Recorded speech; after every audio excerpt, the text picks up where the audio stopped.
జీవం కలిగిన దేవుడవని తండ్రి అయా అనేకులు తను నిన్ను గుర్తెరిగినట్లు మీరు సహాయము చేయమని మేము ప్రార్థన చేస్తూ ఉంటున్నాము దేవా. యేసయ్యానికి వందనాలు తండ్రి. గొప్ప కార్యాలు చేయగలిగిన సామర్థ్యం కలిగిన దేవుడవని తండ్రి అనేకులు తండ్రి అయా గుర్తెరిగినట్లు మీరు సహాయం చేయండి. గల్లి యొక్క అయానికి గలిలో ఉన్నటువంటి ప్రభువానికి స్తోత్రం. ప్రతి ఒక్క కుటుంబాలను మీరు దర్శించండి దేవా. ప్రతి ఒక్క కుటుంబాలని ప్రభు దీవెన చేత ఆశీర్వాదముల చేత మీరు నింపండి ప్రభు. ప్రతి ఒక్కరిని ప్రభు పిల్లలు మొదలుకొని వృద్ధుల వరకు తండ్రి అయా ప్రతి ఒక్కరికి రక్షణ మీరు దయచేయమని అడుగుతుంటున్నాము తండ్రి. మారు మనసు దయచేయమని అడుగుతుంటున్నాము. దేవానికి స్తోత్రాలు. మీరు సహాయం చేయండి. ఈ అయానికి వందనాలు తండ్రి. గల్లంతటిని మీరు మార్చమని మేము ప్రార్థన చేస్తూ ఉంటున్నాము తండ్రి. అనేకులు వచ్చి తండ్రి అయాని ఆరాధించే కృపను వారికి మీరు దయచేయమని దేవానికి స్తోత్రాలు చెల్లిస్తూ ముందున్న సమయం అంతా మీ పాదాల చెంత పెడుతూ యేసు పరిశుద్ధమైన నామంలో ప్రార్థించి బ్రతిమలాడి వేడుకుంటున్నాము తండ్రి. ఆమేన్. ఆమేన్. దేవుని నామానికి స్తోత్రం కలుగును గాక. హల్లెలూయా. హల్లెలూయా. సమయమందున దేవుని యొక్క వాక్యాన్ని మనం కొంతసేపు ధ్యానం చేద్దాం. ఇప్పటి వరకు ప్రభువు ఆరాధనలోనికి నడిపించినటువంటి దేవునికి లెక్కింపలేని స్తుతి మహిమ ఘనత ప్రభావములు కలుగును గాక. హల్లెలూయా. హల్లెలూయా. దేవునికి స్తోత్రం. దైవలేఖనాన్ని మనం చదువుకొని ధ్యానపూర్వకంగా ధ్యానిద్దాం. మరి దేవుని యొక్క వాక్యము ఎంతో శ్రేష్టమైనది. ఆయన ఉన్నతమైనటువంటి వాక్యాన్ని బట్టి దేవునికి మహిమ కలుగును గాక.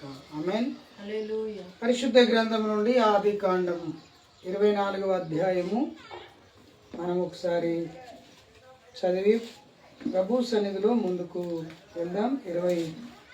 24వ అధ్యాయము దైవలేఖనం 12వ వచనాన్ని ఒకసారి మనము ధ్యానము చూపుదాం.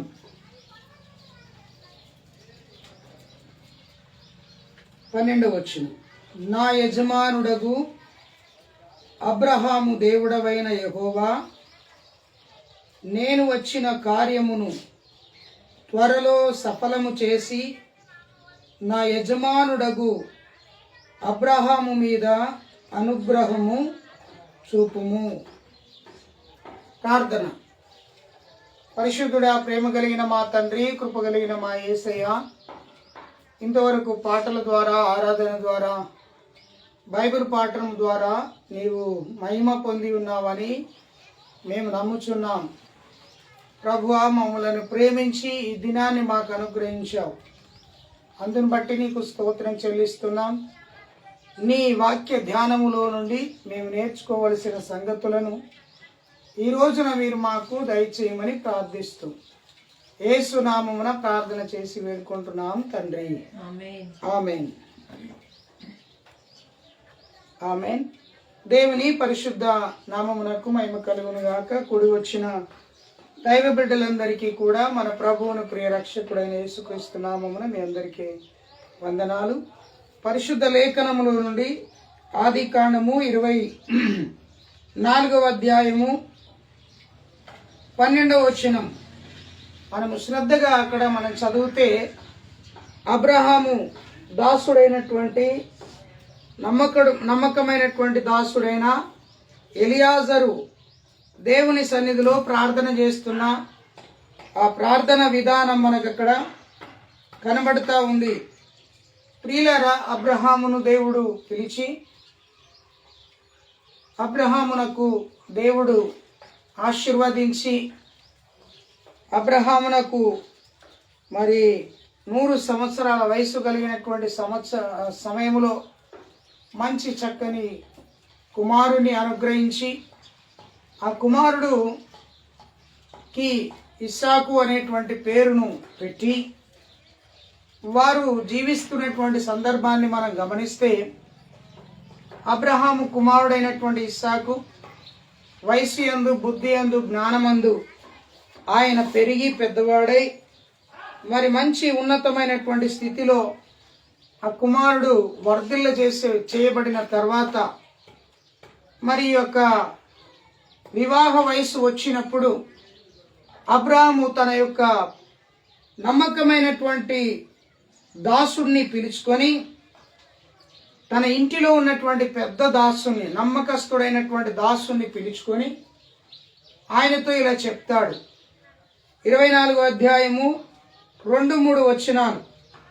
అప్పుడు అబ్రాహాము తనకు కలిగిన సమస్తమును ఏలుచుండిన తన ఇంటి పెద్ద దాసునితో, నీ చెయ్యి నా తొడ కింద పెట్టుము. నేను ఎవరి మధ్య కాపురం ఉన్నానో ఆ కనానీయుల కుమార్తెలలో ఒకదానిని నా కుమారునికి పెళ్లి చేయక. నేను ఎవరి మధ్య కాపురం ఉన్నానో ఆ ప్రజలు కనానీయులు. ఆ కనానీయులలో నుండి నేను నా కుమారునికి వివాహము చేయక, ఆ కనానీయుల్లో నుండి ఒక స్త్రీని, ఆ కనానీయులలో ఉన్నటువంటి కుమార్తెలో ఒక కుమార్తెను వివాహము చేయకుండా మరి నా స్వదేశమందు నా బంధువుల యొద్దకును వెళ్ళాలి.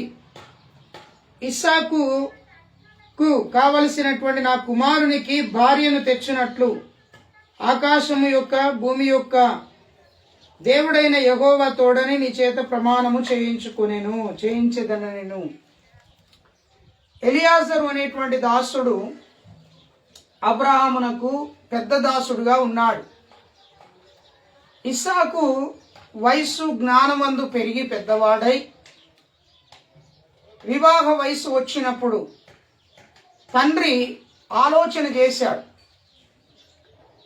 మరి అబ్రహాము నివాసం ఉంటున్నటువంటి ప్రాంతం ఎలాంటిది అంటే కనానీయుల ప్రాంతం. ఈ కనానీయుల ప్రాంతంలో నివాసం చేస్తున్నటువంటి అబ్రహాము ఈ కనానీయులలో నుండి ఏ స్త్రీని, కనానీయులలో పుట్టినటువంటి ఏ కుమార్తెను కూడా నా కుమారునికి వివాహము చేయకూడదని నిర్ణయించుకొని తన దాసుడైనటువంటి ఎలియాజరును పిలిచి అతనితో ఇలా చెప్తున్నాడు. నా సొంత దేశమందు నా బంధువుల దగ్గరికి నువ్వు వెళ్ళి నా కుమారుడికి కావలసినటువంటి భార్యను నువ్వు తీసుకొని రావాలి. బాగా వినాలి ఈ విషయాలు అని చెప్పి పంపించాడు. ఆయన వెళ్ళాడు. ప్రయాణం చేస్తూ చేస్తూ చేస్తూ వెళ్ళిన తర్వాత మరి ఆయన వెళ్ళినటువంటి ప్రాంతం లోనికి వెళ్ళగానే అక్కడ మనం గమనిస్తూ ఉంటాం, నాహోరు పట్టణానికి ఆయన చేరుకున్నాడు. 10వ వచనంలో. 11వ వచనంలో ఒక బావి దగ్గరికి వెళ్ళాడు. ఆ బావి దగ్గర మోకరించినటువంటి ఒంటెలను చూశాడు. చాలా బాగుంది. వాటికి నీళ్లు తోడేటువంటి వ్యక్తులను, స్త్రీలను చూశాడు. ఇవన్నీ బాగానే ఉన్నాయి. అక్కడ మోకరించి ఈ ఎలియాజరు దేవునికి ప్రార్థన చేస్తున్నాడు. ఏమని ప్రార్థిస్తున్నాడు మీరు శ్రద్ధగా అక్కడ చదవండి. 12వ వచనంలో ఏమని ప్రార్థిస్తున్నాడు? నా యజమానుడగు అబ్రహాము దేవుడవైన యెహోవా. అంటే అబ్రహాము పూజిస్తున్నటువంటి దేవుని గుర్తు చేస్తూ, అబ్రహామును పిలిచిన దేవుని జ్ఞాపకం చేస్తూ ఆ దేవునికి ప్రార్థిస్తున్నాడు. ఏమని ప్రార్థిస్తున్నాడు? నా యజమానుడి దేవుడవైనటువంటి యెహోవా అని ప్రార్థిస్తూ ఏమని కోరుకుంటున్నాడంటే, నేను ఏ కార్యం కొరకైతే ఈ స్థలానికి వచ్చానో ఆ కార్యాన్ని మీరు సఫలం చేయండి తండ్రి అని ప్రార్థిస్తూ, నా యజమానుడగు అబ్రహాము మీద అనుగ్రహము చూపుము. రోజున నా అంతరంగములో ఉన్నటువంటి ఒక అంశం, మనం ఏమి చేసినా ఏది చేసినా దేవుని యొక్క అనుగ్రహము అనేది చాలా ప్రాముఖ్యమైనది. దేవుని యొక్క అనుగ్రహం కొరకు మనం వేడుకోవడం అనేది చాలా ప్రాముఖ్యమైనది. చూస్తున్నారు కదా, అబ్రహాము దాసుడైనటువంటి ఎలియాజరు దేవుని యొక్క అనుగ్రహాన్ని కోరుకుంటున్నాడు. ప్రభువా, నేనైతే వచ్చాను, నా యజమానుడి దగ్గర నన్ను ప్రమాణం చేయించుకున్నాడు, సొంత దేశమైన నాహోరు పట్టణానికి నన్ను పంపించాడు, మరి నా యజమానుడి కుమారుడికి నేను భార్యను తీసుకొని వెళ్ళాలి, మరి నీ అనుగ్రహం మాకు కావాలి. వాస్తవానికి ఇది వివాహ సందర్భంలో చెప్పేటువంటి ఆ మాటలు ఇవి. సో ఈ రోజున మరి నేను నా మనసులోనికి ప్రభువు నాకు ఇచ్చిన ఆలోచన మీకు గుర్తు చేస్తున్నాను. ఎలియాజరు దేవుని అనుగ్రహాన్ని కోరుకున్నాడు. ఈ 2024 సంవత్సరం ముగించిన తర్వాత 2025 సంవత్సరంలోనికి అడుగుపెట్టినటువంటి నా ప్రియ సహోదరి సహోదరులారా, నీవు కూడా దేవుని అనుగ్రహము చొప్పున ఈ 2025 సంవత్సరంలో నువ్వు అడుగుపెట్టావు. ఆయన అనుగ్రహించాడు ఈ సంవత్సరాన్ని. ఆయన నీకు అనుగ్రహించిన ఈ సంవత్సరంలో నువ్వు ఎలాగుండాలి, ఆయన నీకు అనుగ్రహించినటువంటి సంవత్సరంలో నువ్వు ఎలాగుండాలి, ఏమేమి అనుగ్రహాన్ని పొందుకుంటే బాగుంటుంది అనే విషయాలను మీకు గుర్తు చేయాలని ఆశపడుతున్నాను. మొదటిగా మీరు గమనిస్తే దేవుని అనుగ్రహము కొరకు ప్రార్థన చేయాలి. దేవుని అనుగ్రహాన్ని మనం కోరుకోవాలి. ఎక్కడ ప్రార్థన చేస్తాం? దేవుని అనుగ్రహము కొరకు దేవుని మందిరంలోనికి వెళ్ళి దేవుని అనుగ్రహాన్ని కోరుకుంటాం. ఆగ్రహము వేరు, అనుగ్రహము వేరు. దేవుని అనుగ్రహాన్ని మనం ఎలాగ కోరుకుంటాం చూద్దాం. 84వ కీర్తన 11వ వచనం ఇలాగున రాయబడింది: నీ దేవుడైన యెహోవా సూర్యుడును కేడెమునై ఉన్నాడు. యెహోవా కృపయు ఘనతయు అనుగ్రహించును. యథార్థముగా ప్రవర్తించు వానికి ఆయన ఏ మేలియు చేయక మానడు. అక్కడ రాయబడిన దేవుడు కృపను ఘనతను అనుగ్రహించే దేవుడు. ఆయన నువ్వు నమ్మినటువంటి ఏ వ్యక్తికైనా ఆయన కృప, ఆయన యొక్క ఘనత అనుగ్రహించేవాడు.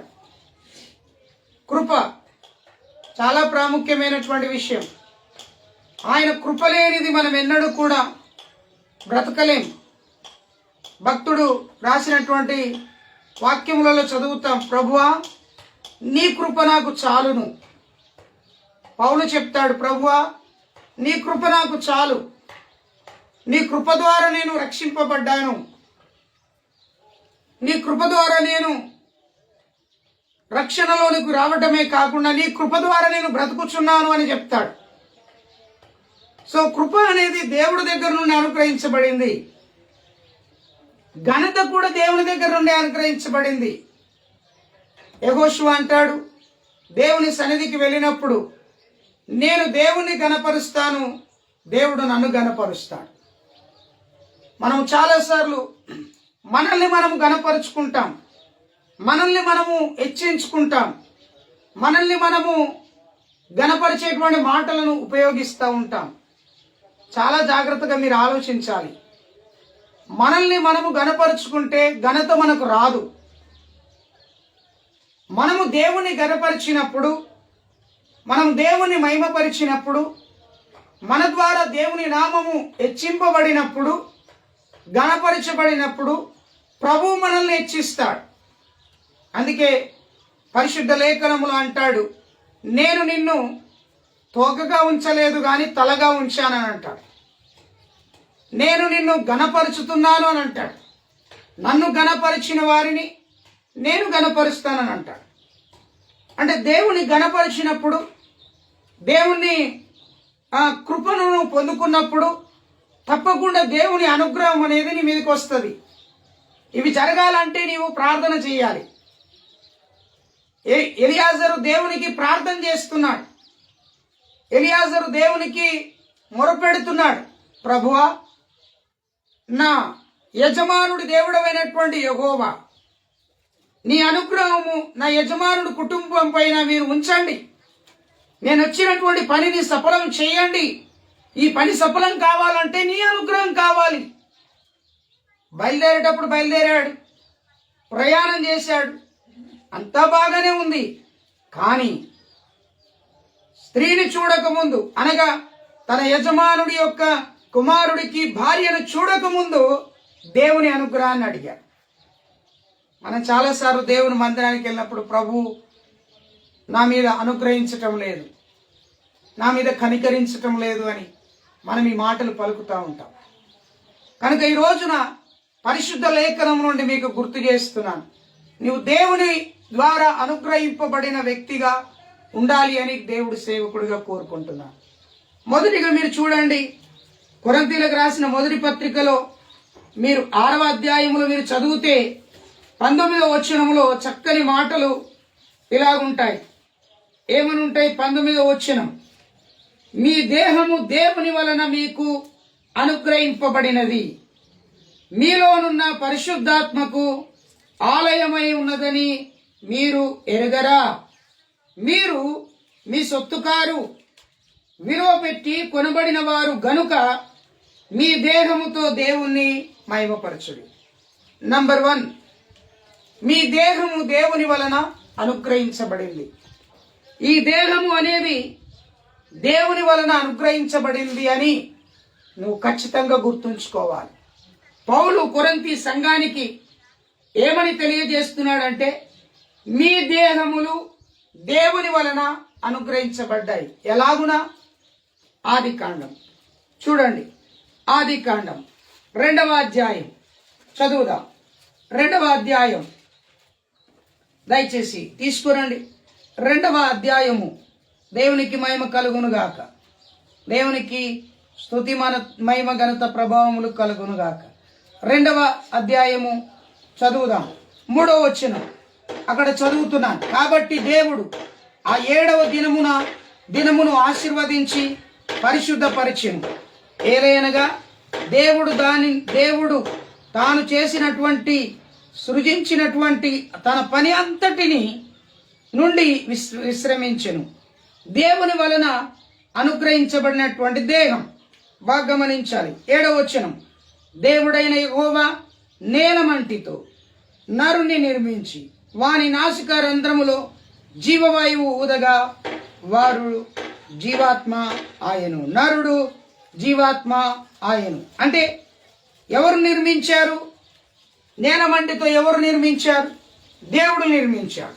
ఎలాంటి ఆలోచనతో దేవుడు నిర్మించాడు?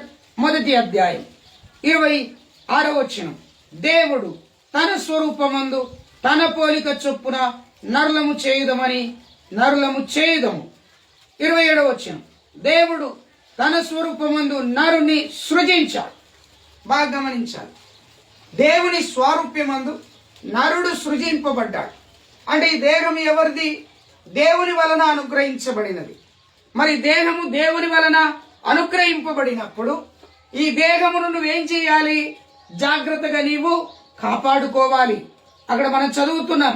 మనం 6వ అధ్యాయం కొరింథీ పత్రికలో 19వ వచనంతో పాటు 18వ వచనం కూడా చదువుదాం. అక్కడ చూడండి, అక్కడ వాక్యం చదువుతున్నా, జారత్వమునకు దూరముగా పారిపోవుడి, మనుష్యుడు చేయు ప్రతి పాపమును దేహమునకు వెలుపల ఉన్నది గాని జారత్వము చేయువాడు తన సొంత శరీరమునకు హానికరముగా పాపము చేయుచున్నాడు.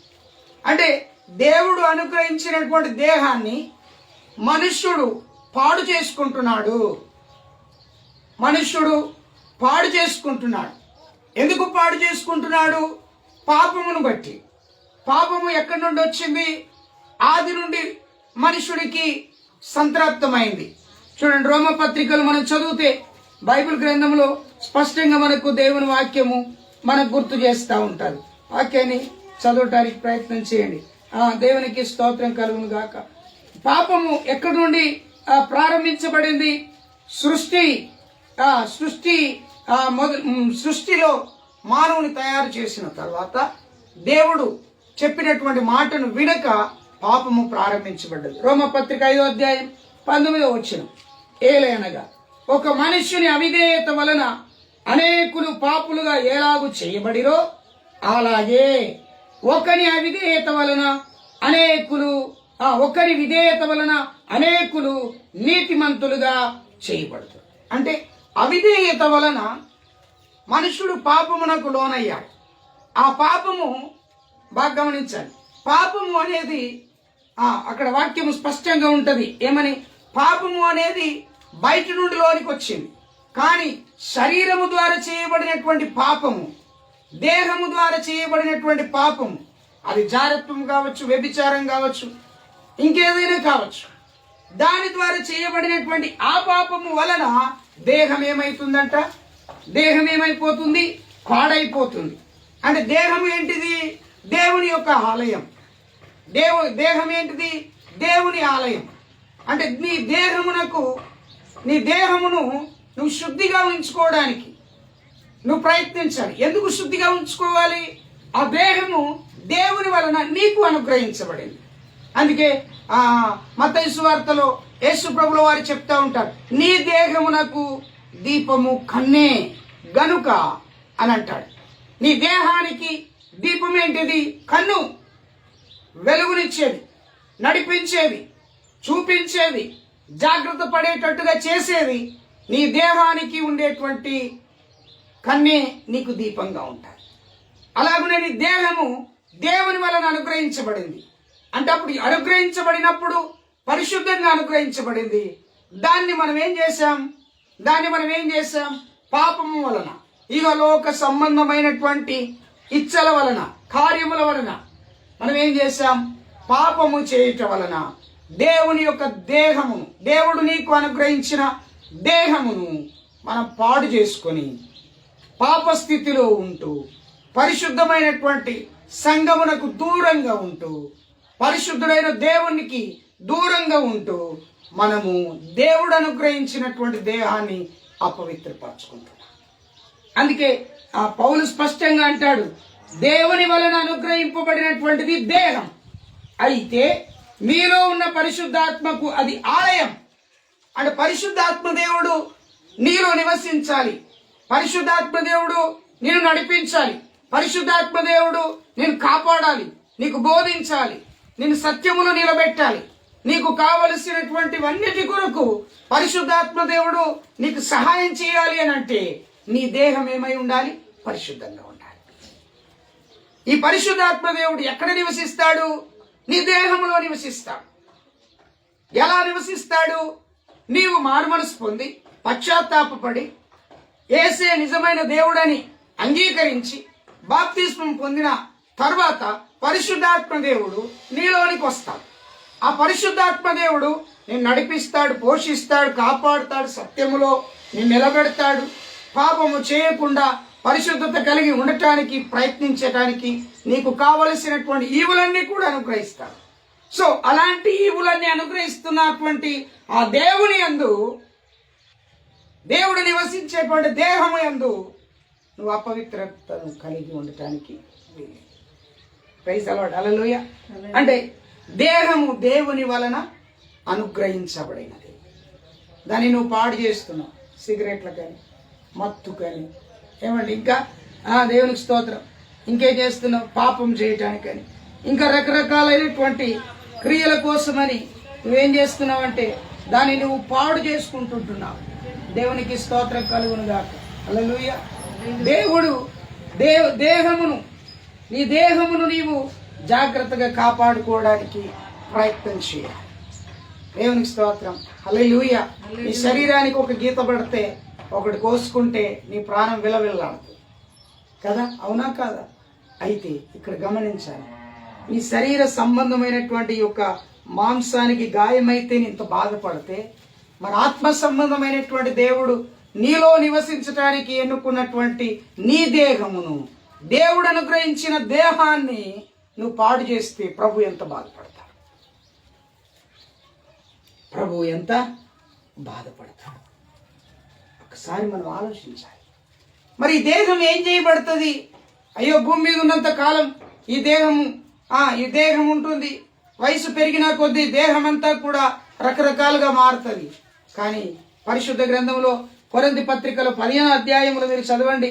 మీరు 38వ వచనం నుండి మీరు చదువుకుంటూ వెళ్తే, 15వ అధ్యాయంలో మీరు 38వ వచనం నుండి చదువుకుంటూ వెళితే చక్కని విషయాలు అక్కడ రాయబడి ఉంటాయి. నేను చదువుతాను, వినండి. అయితే దేవుడే తన చిత్త ప్రకారము నీవు విత్తిన దానికి శరీరము ఇచ్చును, మరియు ప్రతి విత్తనమునకు దాని శరీరము ఇచ్చుచున్నాడు. మాంసమంతయు ఒకే విధమైనది కాదు. మనుష్య మాంసము వేరు, మృగ మాంసము వేరు, పక్షి మాంసం వేరు, చేప మాంసం వేరు, మరియు ఆకాశ వస్తు రూపములు కలవు, భూవస్తు రూపములు కలవు. ఆకాశ వస్తు రూపముల మహిమ వేరు, భూవస్తువుల రూపముల మహిమ వేరు. సూర్యుని మహిమ వేరు, చంద్రుని మహిమ వేరు, నక్షత్రముల మహిమ వేరు. మహిమను బట్టి ఒక నక్షత్రమునకు మరి ఒక నక్షత్రమునకు భేదము కలదు గదా. మృతుల పునరుద్ధానము కూడా అలాగే. మీరు వింటున్నారా? సూర్యుని యొక్క మహిమ వేరు, చంద్రుని మహిమ వేరు, నక్షత్రం మహిమ వేరు, ఇంకా నక్షత్రముల యొక్క మహిమ వేరు. రకరకాలైనటువంటి మహిమ. కింద 42వ వచనం, మృతుల పునరుద్ధానము వేరు. అంటే మరణించి తిరిగి లేపబడే వారి యొక్క పునరుద్ధానము వేరుగుంటుంది. ఎలాగుంటుంది చూడండి. శరీరము క్షయమైనదిగా విత్తబడి అక్షయమైనదిగా లేపబడుతుంది. అంటే ఈ దేహము, ఈ శరీరము క్షయమైనదిగా, క్షయమైనదంటే పాడైపోయేదిగా విత్తబడ్డది. క్షయమైనదిగా విత్తబడ్డది అక్షయమైనదిగా మారిపోతుంది.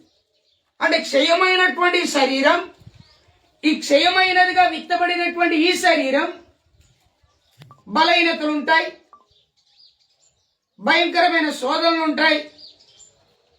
విత్తబడినటువంటి ఈ శరీరం అక్షయమైనదిగా, అంటే క్షయము కానిదిగా, పాడైపోనిదిగా, మహిమ శరీరముగా, మహిమ దేహముగా మార్చబడుతుంది.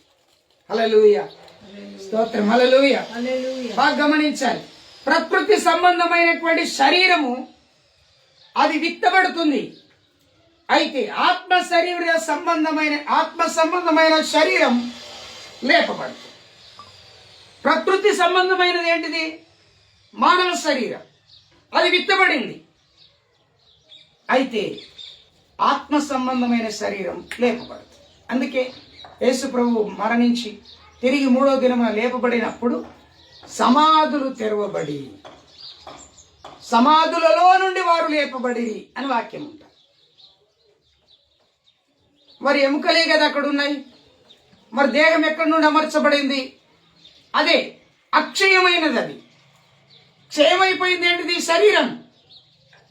క్షయమైపోయింది ఏంటిది? శరీరం. అక్షయమైంది దేవుని మహిమ ద్వారా దేవుడు ఏర్పాటు చేసినటువంటి దేహం. హల్లెలూయా. చివరిగా నేను చెప్పాల్సిన మాట ఏందో తెలుసా? నీ దేహము దేవుని వలన నీకు అనుగ్రహించబడింది. ఇట్ ఇస్ క్లియర్గా వాక్యం చెప్తుంది.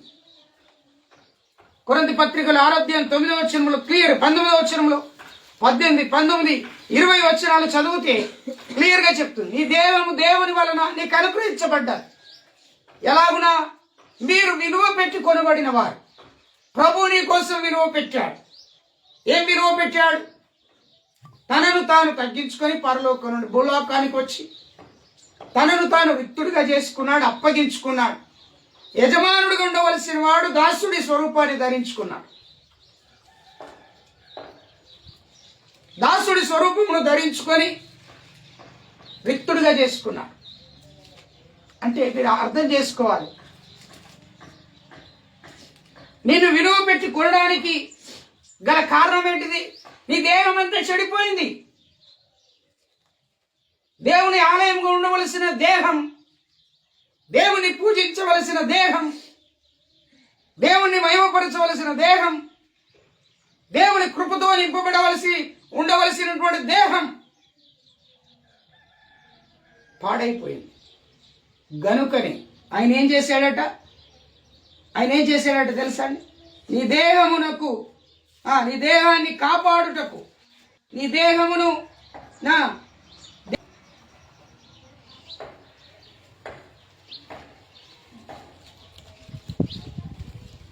మీరు మీ సొత్తు కారు, దేవుని వలన మీరు అనుగ్రహింపబడినవారు. రెండవదిగా మనం చూద్దాం, బైబిల్లో 2వ మాట చూద్దాం. మత్తయి లూకా సువార్త 12వ అధ్యాయం 32వ వచనం.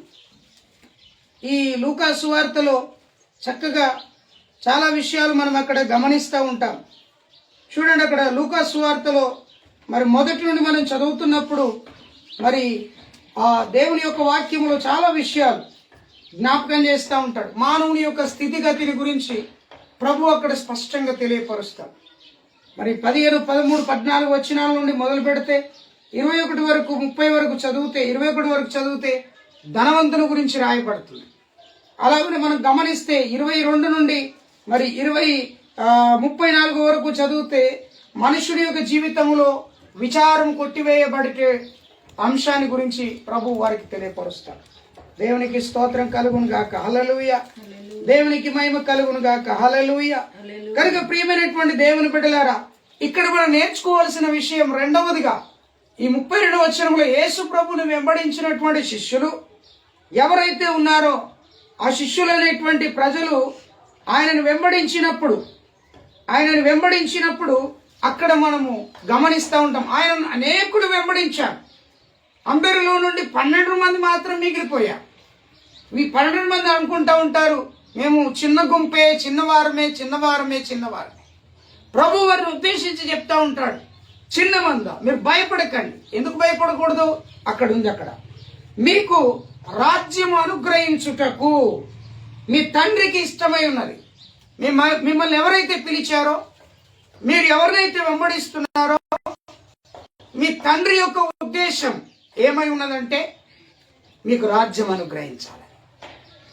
అందుకే ప్రార్థన చేసేటప్పుడు పరలోకమందున్న మా తండ్రి నీ నామం పరిశుద్ధపరచబడును గాక నీ ప్రార్థన చేస్తూ నీ రాజ్యము వచ్చును గాక. ఆయన రాజ్యం ఎక్కడుంది? మన మధ్యలోనే ఉంది. ఎక్కడ 2, 3 నా నామమున కూడి ఉంటారో వారి మధ్యలో ఆయన రాజ్యం స్థాపించబడింది. ఆయన మహిమపరచబడుతున్న స్థలంలో ఆయన రాజ్యం ఉంది. అది గృహంలో కావచ్చు, ఫంక్షన్ హాల్లో కావచ్చు, మేబీ దేవుని ఆరాధనలో కావచ్చు, మందిరాల్లో కావచ్చు, ఆయన రాజ్యం అక్కడ ఉంది.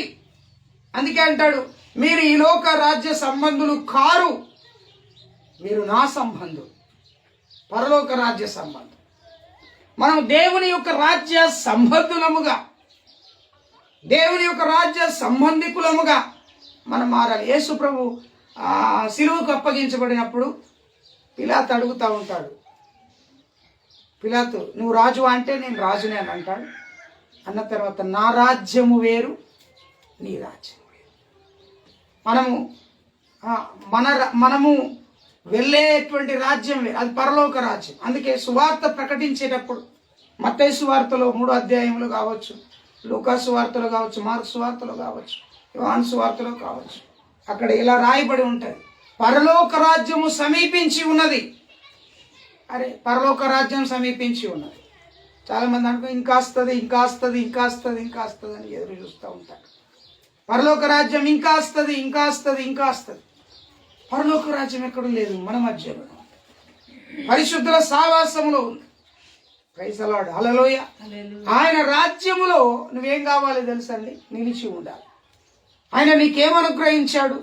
మనం అనుకుంటా నాకు వెండి అనుగ్రహించు ప్రభువా, బంగారం అనుగ్రహించు ప్రభువా, నాకు భూములను ఆస్తులను అనుగ్రహించు ప్రభు అని మనం ప్రార్థనలు చేస్తాం. ప్రభు నీకు ఆల్రెడీ అనుగ్రహించేశాడు. ఏమనుగ్రహించేశాడు? ఆయన నీ కొరకు ఒక రాజ్యాన్ని అనుగ్రహించాడు. ఆ రాజ్యం పరలోక రాజ్యం. నువ్వు గుర్తుపెట్టుకోవాలి. 3వదిగా మీరు చూడండి, వాక్యములు మనం గమనిస్తే దేవునికి స్తోత్రాలు కలుగును గాక. మీరు గమనించవలసిన విషయం, దేవునికి స్తోత్రం, ఈ రాజ్యము నిత్య రాజ్యం. దేవునికి స్తోత్రం. 3వదిగా మీరు గమనించండి, యెషయా గ్రంథం 9వ అధ్యాయంలో అక్కడ చదివితే, ఏలయనగా మనకు శిశువు పుట్టెను, మనకు కుమారుడు అనుగ్రహింపబడేను. ఎవరు అనుగ్రహింపబడ్డారు? కుమారుడు అనుగ్రహింపబడేను. 9వ అధ్యాయం 6వ వచనం, మనకు శిశువు పుట్టెను, కుమారుడు మనకు అనుగ్రహింపు. అంటే దేవుడు మనకు ఎవరిని అనుగ్రహించాడు? కుమారుడిని అనుగ్రహించాడు. ఎవరా కుమారుడు? ఈ లోక రక్షకుడైనటువంటి కుమారుడు, జగద్రక్షకుడైనటువంటి కుమారుడు. మనుష్యులందరి కొరకు వారి పాపముల నుండి విడిపించి పరిశుద్ధపరచబడుటకు ఏర్పాటు చేయబడినటువంటి ఆయన కుమారుడు. ఆయన పరిశుద్ధుడు. ఆ కుమారుడు నరవతరారిగా ఈ లోకానికి వచ్చాడు. కన్య మరియ గర్భములో జన్మించాడు. ఆయన పరిశుద్ధుడు, నీతిమంతుడు, దేవుని సన్నిధిలో లోక పాపములను మోసుకొని పోవు దేవుని గొర్రె పిల్లల. కనుక మీరు గమనించాల్సిన విషయము, మనకు కుమారుడుగా ఆయన అనుగ్రహించబడ్డాడు. ఇంకొక మాట ఉంటుంది, ఏమని తెలుసండి? కీర్తన గ్రంథంలో మనం చదివితే, కీర్తన గ్రంథం 127 కీర్తన 3వ వచనంలో చదివితే, కుమారులు యెహోవా అనుగ్రహించు స్వాస్థ్యం. ఆయన కుమారుడుగా నీకు అనుగ్రహించబడ్డాడు. ఇంకొకటి తెలుసా, నీకు కుమారుడు ఇచ్చాడంటే, నీకు గర్భఫలం ఇచ్చాడంటే, గర్భఫలము యెహోవా ఇచ్చు బహుమానము, కుమారులు యెహోవా అనుగ్రహించు స్వాస్థ్యం. దేవుడు నీకు అనుగ్రహించాడు, కుమారుని కావచ్చు, కుమార్తె కావచ్చు. ఆయన నీ కొరకు అనుగ్రహింపబడ్డాడు ఈ లోకంలో. నీ కొరకు ఈ లోకంలో నీ గర్భమున పుట్టేటువంటి పిల్లల గురించి ఆయన అనుగ్రహించాడు. చాలా ప్రాముఖ్యమైన విషయాలు. ఇంకేందో తెలుసండి, ఆయన దేవునికి స్తోత్రాలు, ఆయనను నమ్మినటువంటి వారు, మారుమనసు పొంది బాప్తిస్మం పొంది రక్షణ పొందినటువంటి వారు, ఆయన కొరకు ఎదురు చూసేటువంటి వారికి దేవుడు వాక్కు శక్తిని అనుగ్రహించాడు. అపోస్తుల కార్యముల గ్రంథం 2వ అధ్యాయం 4వ వచనంలో మనం చదువుతాం, మేడగదిలో 120 మంది ప్రార్థన చేస్తూ ఉండగా పరిశుద్ధాత్మ దేవుడు వారి మధ్యలోనికి వచ్చి వారికి మాట్లాడే వాక్కు శక్తి అనుగ్రహించాడు. మాట్లాడే వాక్కు శక్తి అనుగ్రహించాడు. అంతేకాకుండా ఇంకా మనం చదువుతూ ఉంటే శ్రమను కూడా దేవుడు మనకు అనుగ్రహించాడు. శ్రమను ఆయన మనకు శ్రమ కూడా అనుగ్రహించాడు. ఈ లోకము మనల్ని శ్రమ పెడుతుందని, శ్రమలలో గుండా మనం ప్రయాణం చేస్తామని ఆయన మనకు తెలియపరిచాడు. కనుక ప్రియులారా, నా మాటలు వింటున్నటువంటి మీరు, నీ దేహము దేవుని ద్వారా అనుగ్రహించబడింది. అంతేకాకుండా నీ కొరకు ఆయన రాజ్యాన్ని, నిత్య రాజ్యాన్ని అనుగ్రహించాడు. అంతేకాకుండా ఆయన నీకు కుమారుడుగా అనుగ్రహింపబడి లోకానికి వచ్చాడు. నిన్ను కుమారుడుగా అనుగ్రహించుకున్నాడు, నిన్ను కుమారుడుగా స్వీకరించాడు, నీకు కుమారులను అనుగ్రహించాడు. 4వ విషయం, అంతేకాకుండా ఆయన నీకు వాక్కు శక్తినిచ్చాడు. పరిశుద్ధాత్మ పొందిన తర్వాత నీకు మాట్లాడే శక్తి. చూడండి, మనము శరీర విషయంలో బలహీనులమే కానీ ఆత్మ విషయంలో బలవంతులంగా ఉండాలి. బలము కలిగిన వారంగా. ఆత్మ విషయములో నీవు బలవంతుడవై ప్రార్థించినప్పుడు నీకు వాక్కు శక్తి దేవుడు అనుగ్రహిస్తాడు. చివరిగా మీరు చదివితే ఆయన వాక్కు శక్తి నీకు అనుగ్రహించాడు. కనుక ఈ యొక్క మధ్యాహ్న కాల సమయంలో నా మాటలు వింటున్నటువంటి మీకు, ఒక దేవుని సేవకుడిగా మీకు గుర్తు చేస్తున్న విషయం ఏంటో తెలుసా? ఆయన ద్వారా నువ్వు అనుగ్రహింపబడిన వ్యక్తివి. కనుక ఆయన అనుగ్రహించిన దేహాన్ని కాపాడుకోవాలి, ఆయన అనుగ్రహించిన కుమారులను కుమార్తెలను కాపాడుకోవాలి, ఆయన అనుగ్రహించినటువంటి పరలోక రాజ్యము కొరకు ఎదురు చూడాలి, ఆయన నీకు అనుగ్రహించిన పరిశుద్ధాత్మను పొందుకొని నువ్వు నడుచుకోవాలి. ఇదంతా నేను ఎందుకు చెప్పానంటే, ఎలియాజరు తన యజమానుడి యొక్క కుమారుడికి కావలసిన భార్య కొరకు దేవుని అనుగ్రహాన్ని కోరుకున్నాడు. మనం కూడా దేవుని అనుగ్రహాన్ని కోరుకోవాలి. అలాంటి కృప దేవుడు మీ అందరికీ దయచేయును గాక. ఆమె ప్రార్థించుకుందాం. పరిశుద్ధుడా, ప్రేమ కలిగిన మా తండ్రి, సర్వశక్తిమంతుడా, మహాగరుడవైన మా దేవ, ఇంతవరకు మీరు నీ వాక్యం ద్వారా మాతో మాట్లాడినందుకై నీకు వేలాది వందనాలు, స్తోత్రాలు, స్తుతులు చెల్లిస్తున్నా. ఇదిగో ప్రభువా, నీ వాక్కు ద్వారా మమ్మలను ఫలింపజేశావు, నీ వాక్కు ద్వారా మమ్మలను జీవింపజేశావు. అందును బట్టి నీకు స్తుతి స్తోత్రములు కలుగునుగాక. మహాగణుడవని, మహోన్నతుడవని నేను మహిమపరుస్తున్నాము దేవా, నేను గణపరుస్తున్నాను. నీవు సహాయము చేసి నీ బలమైనటువంటి రెక్కల నీడలో భద్రపరుచుకొని నీ నూతనమైన అద్భుతమైన క్రియల ద్వారా మా హృదయాలను మీరు సంధింపజేసి ముందుకు నడిపించమని ప్రార్థిస్తున్నాం. నీకే వందనాలు, స్తోత్రాలు చెల్లిస్తూ యేసు నామమున కూడి వచ్చిన ప్రతి ఒక్కరిని మీరు దీవించమని, ఆశీర్వదించమని యేసు నామమున ప్రార్థించి వేడుకుంటున్నాం తండ్రి. ఆమేన్. మన తండ్రి అయిన దేవుని ప్రేమ, కుమారుడైన యేసుక్రీస్తుల వారి కృప, పరిశుద్ధాత్మ యొక్క నిత్య సన్నిధి సావాసం కూడిన మనందరికీ దేవుడు తోడై ఉండి నడిపించి కాపాడి రక్షించును గాక. ఆమేన్. ఆమేన్. యేసు రక్తం జయం, శిలువ రక్తమే జయం. యేసు నామానికి సంపూర్ణ విజయము కలుగును గాక. ఆమేన్. Praise the Lord. అందరికీ వందనాలు.